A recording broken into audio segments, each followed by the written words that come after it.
통합진보당 이석기 의원 등에 대한 내란 음모 사건 1심 선고가 오후에 내려집니다. 재판부가 혁명 조직, 이른바 아로 모임의 실체와 성격을 어떻게 판단하느냐에 따라 선고 결과가 달라질 것으로 보입니다. 네, 수원지방법원에 와 있는 중계차 연결합니다. 이승현 기자. 네, 수원지법에 나와 있습니다. 이석기 의원 사건 1심 선고가 이제 잠시 후에 내려지는데요. 현장 분위기는 어떻습니까? 네, 이석기 의원의 내란 음모 사건 1심 선고 공판이 오늘 오후 2시부터 진행이 됩니다. 이제 한 1시간 반 정도 남았는데 이곳 수원지법은 취재진들로 상당히 분주한 모습 보이고 있습니다. 이 법원 앞에서는 일부 보수단체들의 항의 집회가 벌어지기도 했습니다.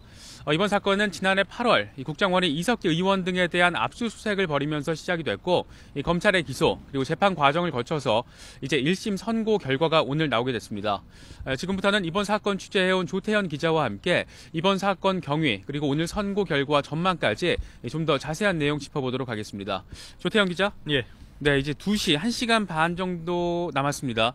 이제 잠시 뒤에 1심 선고 공판이 진행이 되는데 보통 선고 결과가 재판이 시작해서 뭐 1시간 안팎에 나오는 경우가 많은데 오늘은 조금 더 시간이 걸릴 것이다. 지금 이런 전망이 조금 우세한 거죠? 예, 말씀하신 대로입니다. 재판은 말씀하신 것처럼 오후 2시부터 열리는데요. 예. 일단 피고인이 7명으로 좀 많은 편입니다. 그리고 사안이 복잡하고 방대해서 판결의 요지를 설명하는 데만 한 2시간 정도가 걸릴 것으로 예. 전망을 하고 있습니다. 이에 따라서 피고인들의 유무죄와 선고 형량 등은 한 오후 4시쯤 나올 것으로 지금 추정됩니다. 재판부는 지난 3일에 결심 공판을 연 뒤에 재판 과정에서 제시된 증거와 양측의 주장을 면밀히 검토해왔습니다.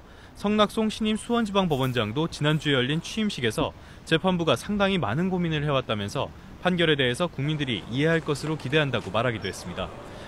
검찰은 결심 공판에서 이들이 내란을 모의해왔다면서 총책으로 지목된 이석기 의원에 대해 징역 20년과 자격정지 10년을 구형했습니다. 또 그리고 나머지 6명의 피고인에 대해서도 징역 10년에서 15년과 각각 자격정지 10년을 구형했습니다. 네, 이 성낙송 수원지방법원장이 취임식에서 밝힌 내용, 이 멘트를 곱씹어보면 그만큼 검찰의 결심 공판, 구형 이후에 재판부가 상당히 많은 고민을 해왔다 이런 부분을 좀 느낄 수가 있는 것 같거든요. 네. 사실 사건 자체가 워낙 이례적이다 보니까 이 재판도 상당히 이례적으로 느껴질 수밖에 없었던 것 같습니다.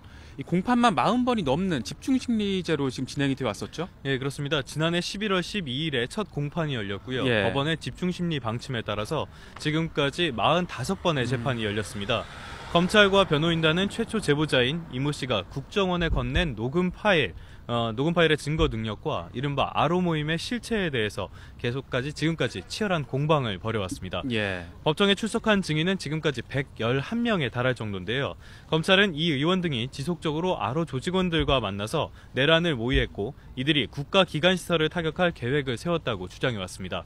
반면에 변호인단 측은 한반도 정세를 강연하는 강연 모임이었을 뿐이고 아로는 실체가 없고 내란 음모와도 전혀 관계가 없다고 반박했습니다.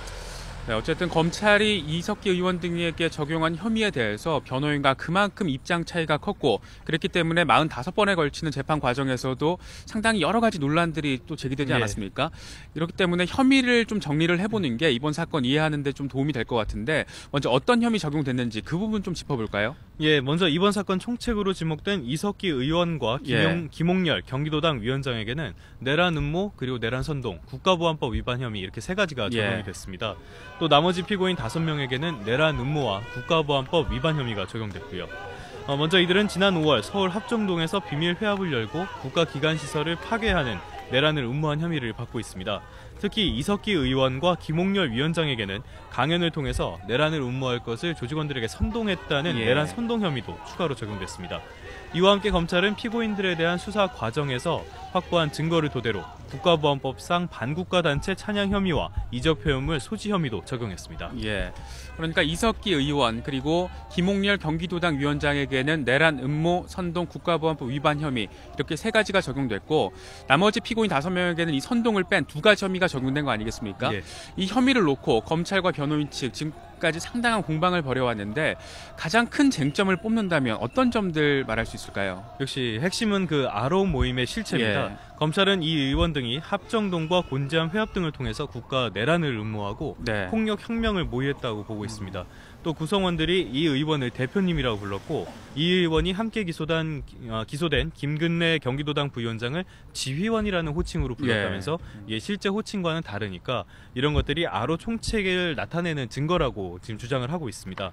반면에 이 의원 측은 단순히 정세를 강연하는 것에 불과했고 당시 어린아이도 참석했고 웃고 이런 분위기를 봤을 때 내란 음모를 꾸미는 분위기는 아니었고 또 그 지휘원 같은 경우도 지금 오나를 검찰 쪽에서 잘못 분석했다고 주장을 하고 있습니다. 조태현 기자 같은 경우에는 실제로 법정 안에서 이 녹취록을 또 들어보지 않았습니까?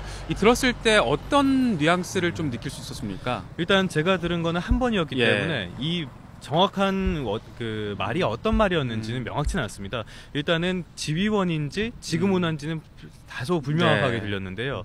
근데 이석기 의원이 김근래를 호칭을 하면서 굉장히 강하고 압박하는 그런 단호한 어조를 사용했다는 건 좀 분명해 보였습니다. 그런 어조나 뉘앙스를 오늘 재판부가 어떻게 판단을 하느냐에 따라서 선고 결과가 좀 갈릴 수도 있을 것 같은데 또 한 가지 중요한 쟁점이 이 검찰이 가장 중요한 증거로서 지금까지 법원에 제출해왔던 이 아로의 녹취록 아니겠습니까? 이 부분은 어떻게 볼 수 있을까요? 녹취록은 일단 그 최초 제보자인 이모 씨가 국정원에 제출했는데요.